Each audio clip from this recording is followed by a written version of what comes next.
Okay, this is how you make cherry Coke. First, you have your cherry Coke. So you open it,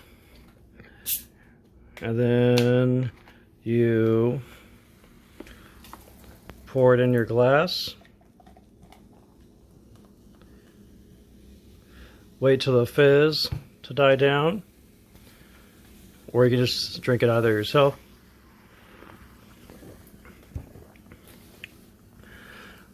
Then you get your grenadine syrup. You open that.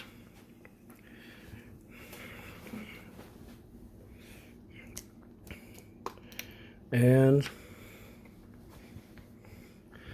then you pour a little bit of that in there. And you stir it up.